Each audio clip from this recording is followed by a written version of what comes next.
Hello friends, UPPSC channel में आपका स्वागत है। आज हम आर ओ यारो का जो मेंस का पैटर्न होता है उसकी बात करेंगे और दूसरा इसमें टॉपिक रहेगा कि इसकी क्वालिफ़िकेशन क्या होती है, क्योंकि बहुत से लोग आर ओ यारो के क्वालिफ़िकेशन में कंफ्यूज रहते हैं कि आर ओ के लिए भी ओ लेवल चाहिए होता है या कोई का अदर कंप्यूटर सर्टिफिकेट। तो आज हम इस वीडियो में ये क्लियर करेंगे। आइए हम देखते हैं कि जो हमारा एक सेकेंड, जो हमारा प्री का जो सिलेबस है वो हमारा है जीएस का 140 मार्क्स और हिंदी का 60 मार्क्स, और इसमें 1/3 निगेटिव मार्किंग होती है। तो जो हमारा पेपर होता है वो 200 मार्क्स का होता है, जिसमें यदि आप 130 प्लस अगर आप क्वेश्चन सही करते हैं तो आप प्री की कट ऑफ आसानी से क्लियर कर सकते हैं। क्योंकि आरओ की कट ऑफ हाई जाती है और एआरओ की थोड़ा सा कम जाती है, लेकिन 2016 वाले में आरओ एआरओ की लगभग बराबर ही कट ऑफ गई थी। तो ऐसा नहीं है कि एआरओ की कट ऑफ कम जाएगी, पेपर पे भी डिपेंड करता है कि किसकी कट ऑफ कैसी जाएगी। और इसलिए आप लोग कट ऑफ कितना जाएगा क्या जाएगा इसके चक्कर में मत पड़िए, आप सिर्फ अभी पढ़ाई करिए। और जीएस के लिए मैंने पहले भी बताया था कि जीएस के लिए आप बहुत कम बुक्स को फॉलो करिए, वानी की बुक्स या फिर जो पर्टिकुलर बेसिक बुक्स है उन्हीं को बार बार रिवाइज करिए। बहुत ज़्यादा मटेरियल के पीछे भागने की कोई आवश्यकता नहीं है। हिंदी आप सिर्फ 2 बुक से कवर कर सकते हैं, हरदेव बहारी और वासुदेव नंदन। ये 2 बुक्स को अगर आप अच्छे से पढ़ लेंगे तो आपका 60 में से 58 क्वेश्चन ज़रूर ज़रूर सही हो जाएगा। और चूंकि इसमें निगेटिव मार्किंग भी होता है तो ये क्वेश्चन रहता है कि कितने क्वेश्चंस अटैम्प्ट करें जिससे कि हम सेफ स्कोर तक पहुंच सकें।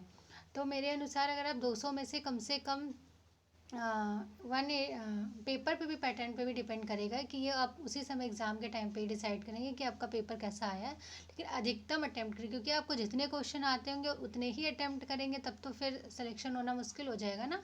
क्योंकि थोड़ा आपको रिस्क लेना पड़ेगा, बिना रिस्क के तो कुछ नहीं होना है। तो रिस्क लें, लेकिन अच्छा रिस्क लें कि आप एकदम अंधेरे में तीर मारने वाला नहीं है कि हाँ कुछ नहीं आ रहा है आंसर तो फिर आप ऐसे ही तुक्का मार दिए, तो तुक्काबाजी यहाँ पे नहीं चलेगी। और जो मुख्य परीक्षा का पैटर्न रहेगा वो रहेगा सेम, जी प्री का तो सेम ही रहता है, लगभग प्री के जैसे ही मेंस में रहेगा कि जीएस में बस 120 प्रश्न हो जाते हैं और हिंदी के 60 क्वेश्चन रहते हैं 60 मार्क्स। लेकिन यहाँ पे एक टॉपिक कम हो जाता है, पर्यायवाची। जो चूँकि पर्यायवाची कम हो जाता है तो यहाँ पे आपके 6 प्रश्न आते हैं, 5 टॉपिक्स रहते हैं, पर्यायवाची नहीं आएगा। और जो टोटल 4 पेपर होते हैं, एक जीएस का, एक हिंदी का और तीसरा पेपर आपका हिंदी ड्राफ्टिंग का होता है जो 100 मार्क्स का रहता है। फिर आपका हिंदी ऐसे 120 मार्क्स के होते हैं, तो आपको 3 ऐसे लिखने होते हैं, 40-40 मार्क्स के 3 ऐसे होते हैं उनके। आप डिटेल्ड सिलेबस देखेंगे तो आपको पता चलेगा कि किन किन टॉपिक्स से आपके ऐसे रहते हैं। तो टोटल इस तरह से आपका बनता है 400 मार्क्स। 400 मार्क्स का पूरा आपका मेंस का रहेगा। बहुत से लोग बोल रहे थे कि इसका मतलब मेंस का सिलेबस चेंज हो जाएगा, लेकिन ऐसा कुछ नहीं है। आप लोग इसी पैटर्न पे तैयारी करेंगे तो आपको बेनिफिट रहेगा, और अभी सिलेबस वगैरह चेंज होने की कोई भी बात नहीं है। आप ये सिलेबस आप दृष्टि की वेबसाइट से भी डाउनलोड कर सकते हैं प्रॉपर, या कहीं और से भी डाउनलोड कर सकते हैं। और तीसरी चीज़ है कि एलिजिबिलिटी क्या रहेगी। तो मैं जैसे कि मैंने बताया कि रिव्यू ऑफिसर यानी समीक्षा अधिकारी के लिए ग्रेजुएशन चाहिए होता है। आप किसी भी विषय से स्नातक हो, बस यही क्वालिफिकेशन है। और एआरओ के लिए आपको ग्रेजुएशन के साथ साथ ओ लेवल का सर्टिफिकेट, या फिर अभी जो हाल ही में शासन का समकक्ष वाला आदेश आया आप उसको पढ़ लीजिएगा। उसमें उन्होंने बता रखा है कि कौन कौन से सर्टिफिकेट्स वैलिड होंगे, तो आप उसको देख लीजिएगा। और बाकी ओ लेवल या कंप्यूटर से रिलेटेड, और ये जो सर्टिफिकेट्स हैं वो 1 ईयर के होने चाहिए, 6 मंथ्स वाले नहीं वैलिड रहेंगे। और हाँ, इसमें टाइपिंग भी होती है एआरओ में, तो आपको कृतिदेव 010 फॉन्ट पे आपकी टाइपिंग ली जाती है 25 वर्ड पर मिनट के हिसाब से। तो जो भी एआरओ वाले बच्चे हैं वो एआरओ के लिए, क्योंकि पेपर आपका एक ही होना है आरओ एआरओ का, तो बस उसमें जिनके पास कंप्यूटर सर्टिफिकेट होता है वो उसके लिए भी क्वालिफाई हो जाते हैं। तो बाकी तो आप ये सोचिए कि आपको एआरओ नहीं आरओ बनना है, और इसी तरह से मेहनत करते रहें। कभी ना कभी जो भी मेहनत करेगा वो आज नहीं, कल नहीं, परसों ज़रूर सेलेक्ट होगा। किसी ना किसी दिन असफलता सफलता में ज़रूर बदलती है।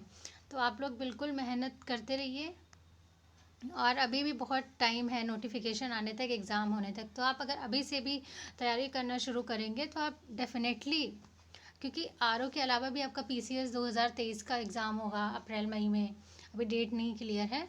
तो आपके जो भी पढ़ाई आप करेंगे वो वेस्ट नहीं जाने वाली है। बीएड जो लोग किए होंगे उनके लिए बीईओ का भी फॉर्म आने वाला है, क्योंकि इन तीनों ही एग्ज़ाम में जीएस का जो सिलेबस है वो लगभग लगभग सेम है, 80% तो सेम मान के चलिए।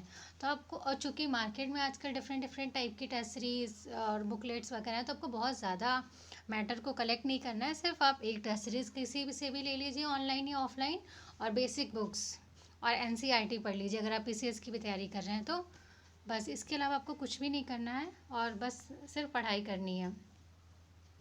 ये यहाँ पे मुख्य परीक्षा का सिलेबस, इसका फॉन्ट थोड़ा छोटा है लेकिन मैं फिर भी थोड़ा बहुत बता दे रही हूँ। मुख्य परीक्षा में आपका जैसे कि मैं पहले बताई, जो जीएस का तो 120 क्वेश्चन हो गए और हिंदी 60 क्वेश्चन हो गए। और जो हिंदी ड्राफ्टिंग का पेपर उसमें 2.5 घंटे का पेपर होता है, 100 मार्क्स का। तो इसमें गद्यांश शीर्षक आता है, रेखांकित अंशों की व्याख्या, और सरकारी पत्र 9 है टोटल। आप अगर वो तैयार कर लेंगे तो आपको 3 उसी में से मिल जाएंगे। ये नीचे इन्होंने दे भी रखे हैं, शासकीय, अर्धशासकीय, कार्यालय आदेश, ज्ञाप, परिपत्र, विज्ञप्ति, टिप्पण, प्रतिवेदन, अनुस्मारक आदि। और ये शब्दावलियाँ तो बहुत ज़रूरी हैं, याद करनी चाहिए, बिल्कुल रट लेना चाहिए। और कंप्यूटर ज्ञान आता है आपका 10 अंक का, तो आपको ये पढ़ना पड़ेगा। तो आप सिलेबस को प्रिंट आउट निकाल के अपने जहाँ भी स्टडी रूम हो वहाँ पे आप रख लीजिए, और जैसे कि आपको ध्यान रहे कि क्या सिलेबस है, क्योंकि इतने हम लोग सिलेबस नहीं होता तो हम लोग फिर बिखर जाते कि क्या कैसे करें इस तरह से। तो आपको पढ़ाई करते रहिए धीरे धीरे, और अच्छे से टेस्ट पेपर दीजिए। और मैं भी आपको धीरे थोड़े टाइम के बाद करेंट अफेयर्स की डेली क्लासेस क्वेश्चंस करवाऊंगी। और यदि आपको ये वीडियो अच्छा लगा हो तो please like, share and subscribe कर दीजिएगा। आगे आपके लिए और अच्छे अच्छे वीडियोज़ आते रहेंगे। धन्यवाद।